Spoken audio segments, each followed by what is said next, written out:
The rise of Japan's far right was supercharged by Trump and tourists. Japanese politics is a usually steady ship, verging on the boring most of the time. Not anymore. Last Sunday, a once obscure far-right party, Sansito, surged from 1 to 15 seats in the elections, making them a serious contender in Japan's political scene. With their "Japanese First" slogan, riffing off U.S. President Donald Trump's "America First," they have truly ruffled the feathers of the ruling Liberal Democratic Party, LDP, and its embattled Prime Minister, Shigeru Ishiba. For him, the last week was something of a roller coaster. In the election, his ruling LDP coalition lost their majority in the upper house of Japan's parliament, having already lost control of the lower house last year, prompting calls for his resignation from his own party. By Wednesday, he had sealed a deal on tariffs with the U.S., which the U.S. president called massive. But while this gave the economy a badly needed dose of stability, it still couldn't salvage Japan's politics from upheaval. Japan is one of the most stable democracies in the world. Their elections are rarely surprising. The LDP has governed almost continuously since 1955, except brief spells. It seemed immune to the populism seen in other countries. But the party now faces one of its most serious challenges in post-war history. So what turned the land of humdrum politics into a fierce political battleground, and drew many to the far right? Rice wars, anger in supermarkets. It has been a tough few years for Japanese households. They have struggled with inflation, high prices, stagnant wages, and a sluggish economy. Take the price of rice. It has doubled since last year, and a typical 5 kilograms bag of it now costs above 4,000 yen, £20, in supermarkets. This is partly due to a supply shortage caused by a bad harvest in 2023, but it was compounded by a powerful earthquake, which prompted warnings of a megaquake, causing shoppers to stockpile in panic. Footage on local TV channels and on social media showed long lines of people queuing to buy rice. Rice is a staple for us. We've always sort of taken it for granted, but this affects everyone, not just me and what my baby eats, but people's business as well, explains Momoko Abe, 36, who is shopping with her 4-month daughter in a supermarket in northern Tokyo. It was quite shocking to see that the price could rise like this in such a short period. Another shopper, 65-year-old Watanabe Takashi, tells me he doesn't have much choice. It's expensive, but we have to buy it. The price of rice is controlled by the government, he says. The agriculture minister, Shinjiro Koizumi, from America First to Japan First. Young Japanese people in particular are fed up. We are sick of the current political situation, a young voter called Eriko Harada told a news outlet at a Sansito rally. Another young voter, Yuta Kato, says, "It's simple. The reason Sansito won so much support is because they speak on our behalf." Voters' frustration, and anger, is palpable in political rallies, as it is in the aisles of supermarkets. It's what, in part, drove many to support a Japan First party. But something else was at play too. I think we can attribute a lot of this to ripples coming from the White House, from MAGA land, argues Jeff Kingston, professor of Asian Studies and History at Temple University in Tokyo, referencing the Make America Great Again movement that backed Trump. Another parallel with Trump's Republicans, as well as other right-wing movements and parties across the world, is the focus on immigration.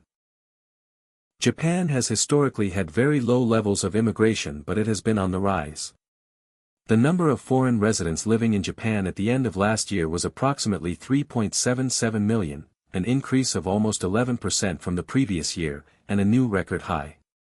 Japan's population is aging fast, and many argue that the country needs migrants to work, pay taxes, and take care of the ballooning numbers of elderly people. But others feel differently. The number of foreign immigrants who don't obey the rules is increasing, argues the young voter Yuta Kato. The burden on citizens including taxes is bigger, so life is getting more difficult. Sansito blames the government for policies that have allowed more foreigners into the country. "We are not promoting xenophobia," the party's founder, Sohei Kamaya, said at a news conference in June.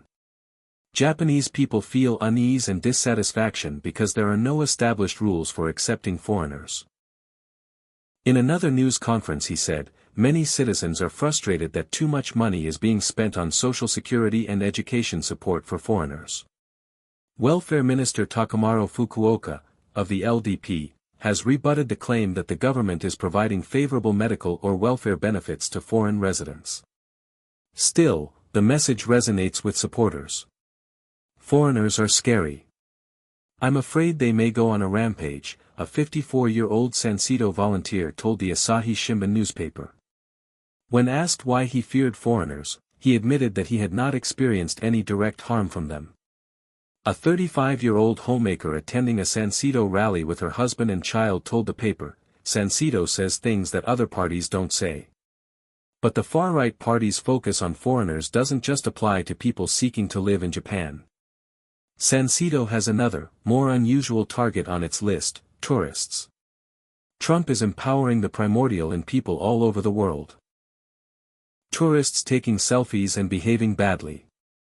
A weak yen has forced Japanese families to tighten their belts, but it also enables millions of tourists to enjoy holidays here, where their money goes a lot further than it used to.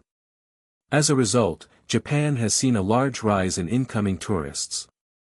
Almost 37 million of them traveled to Japan last year, according to the National Tourism Organization, an all-time high. Most came from other East Asian countries, like China and South Korea, with a substantial minority also coming from the West.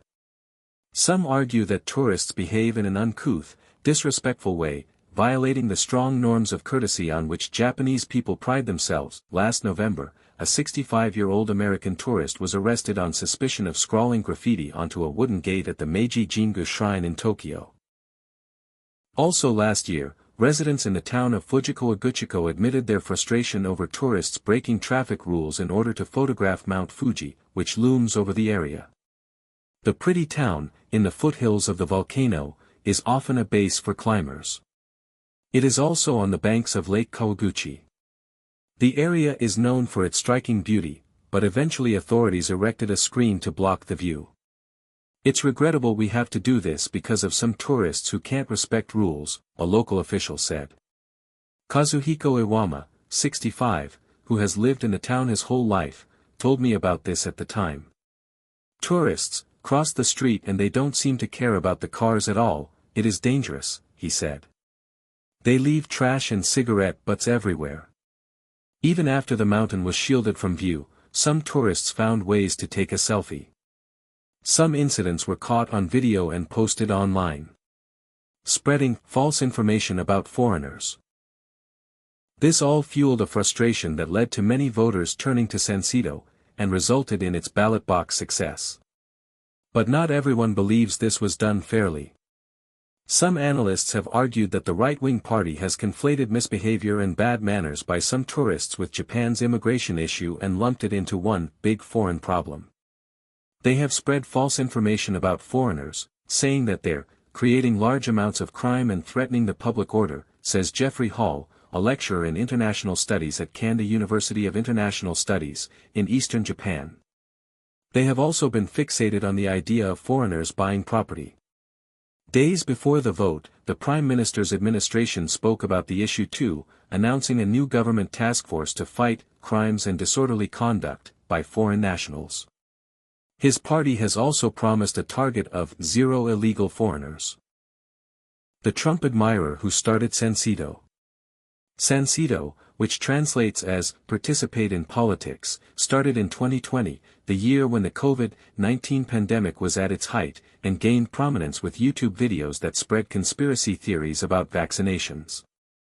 Its founder Sohei Kamaya is a former supermarket manager and reservist of the Self-Defense Force, how Japan describes its army. He has credited Trump as an influence for his bold political style.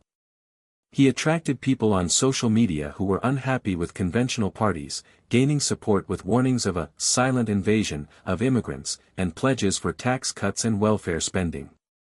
And in 2022, Kamaya was Sansito's only candidate to be elected into the upper chamber. In a video released on his YouTube channel, Kamaya referred to the deep state, the idea that the military police and political groups work secretly to protect particular interests, and rule a country without being elected. There is a deep state everywhere, he said in the video. Such as in the media, the medical field, the agricultural field and Kasumigaseki, government agencies. He also made certain contentious remarks on the campaign trail, which spread on social media. Once the election campaign cycle started, every media outlet and online forum was talking about Sansedo and controversial statements or policy positions, says Rintaro Nishimura, an associate at the Asia Group think tank.